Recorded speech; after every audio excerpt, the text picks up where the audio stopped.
বেকারদের কর্মসংস্থান group C এবং ডি নিয়োগে মৌখিক পরীক্ষা বাতিল সহ 3 দফা দাবিতে মুখ্য সচিবের কাছে ডেপুটেশন দিল যুব কংগ্রেস। কিন্তু মুখ্য সচিব না থাকায় তার হয়ে ডেপুটেশন গ্রহণ করেন পরিবহন সচিব টি.কে. দেবনাথ। পরে সাংবাদিকদের মুখোমুখি হয়ে যুব কংগ্রেসের সভাপতি নীলকমল সাহা বলেন, রাজ্যে নিয়োগ প্রক্রিয়া ধীর গতিতে চলছে, যা বেকার শিক্ষিত যুবকদের উপর অসীম হতাশা বাড়াচ্ছে। প্রতি বছর ডিগ্রি কলেজ এবং বিভিন্ন কলেজ থেকে হাজার হাজার শিক্ষার্থী পাশ করে বেরোচ্ছে।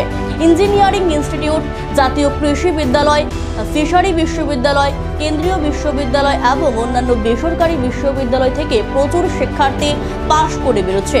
সংশ্লিষ্ট কোর্স শেষ করার পরে কেন্দ্রীয় নিয়োগ সংস্থা এবং অন্যান্য রাজ্য পাবলিক সার্ভিস কমিশনের নিয়োগ প্রক্রিয়ার বিলম্বের কারণে ভবিষ্যতের অনিশ্চয়তা বাড়ছে তাদের, কিন্তু সেদিকে কোনো নজর নেই সরকারের। এদিন তিনি আরও বলেন, টিপিএস এর মাধ্যমে বিভিন্ন পদের শূন্য পদ পূরণের জন্য বছরে একবার করে পরীক্ষা নেওয়া দরকার, যেমন Assam public service, West Bengal public service, Bihar public service, Rajasthan public service, সাথে সর্বোচ্চ সংখ্যা গড়ের পরিবর্তে অল্প সময়ের মধ্যে নিয়োগ সম্ভব হতে পারে। তাতে পরীক্ষার্থীদের মানসিক চাপ এবং যন্ত্রণা কমাতে পারে। পাশাপাশি গ্রুপ সি এবং ডি নিয়োগে মৌখিক পরীক্ষা বাতিলেরও দাবি জানিয়েছে যুব কংগ্রেস। তিনটে খুব মূল্যবান দাবি যুবকদের স্বার্থের জন্য ওনার কাছে আজকে পেশ করেছি। আমরা জানি যে পুরো রাজ্যতেই আনএমপ্লয়মেন্টের একটা বিশাল বিষাদ চলছে এবং যে রিক্রুটমেন্ট প্রসেসটা ত্রিপুরা রাজ্যতে ফলো করা হয় বা রিক্রুটমেন্টের যে প্যাটার্নটা, সেই প্যাটার্নটা খুব লেংদি এবং খুব টাইম টেকিং, যেটার জন্য আমরা দেখছি যে প্রত্যেক দিন অনেক যুবক যুবতীরা এই চাকরি পাবো 2 বছর 3 বছরের যে গ্যাপ থাকে সেই ফ্রাস্ট্রেশনে ভুগছে। তো আমরা ওনাকে বলেছি যে যেটা আমাদের মেইন পয়েন্ট যেটা আমরা বলেছি ওটা হয়েছে কি introduction of yearly single exam.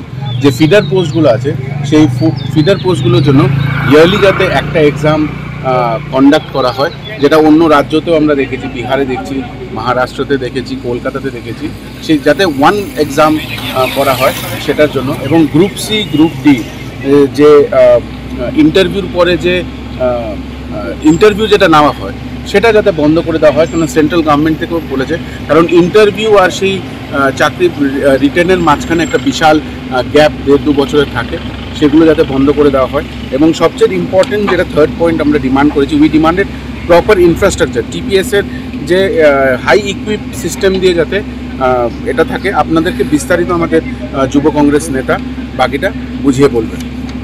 উনি কি আশ্বাস দিলেন? উনি আশ্বাস দিয়েছে যে যে 3টা পয়েন্ট আমরা তুলে ধরেছি ইজ ভেরি ইম্পর্টেন্ট, ওরাও এটা নিয়ে ভাবে এবং খুব শীঘ্রই ওরা এটা নিয়ে একটা মিটিংয়ে বসবে বা এটা নিয়ে ডিসকাশনে বসবে। কিন্তু আমি মনে করি যে যুবকদেরকে চাকরি আশা পাওয়া থেকে চাকরি নিজের হাতে অফার লেটার পাওয়া পর্যন্ত যে গ্যাপটা, সেই গ্যাপটার ফ্রাস্ট্রেশনটা সেই লিমিটে চলে গেছে যে এখন আস্তে আস্তে আনএমপ্লয়েড যে যুবক যুবতীরা আছে তারা নেশার দিকে আশ্বস্ত হচ্ছে। তাই আমরা ফিডার পোস্টগুলোর জন্য ইয়ারলি যাতে একটাই পরীক্ষা হয়, যেটা অন্য প্রদেশেও আমরা দেখেছি, আমরা আসামে দেখি, আমরা কলকাতাতে দেখি, আমরা মহারাষ্ট্রতে দেখি, সেটার জন্যই। আর এর জন্য বিস্তারিত আপনাকে আমার যুব কংগ্রেসের নেতা বুঝিয়ে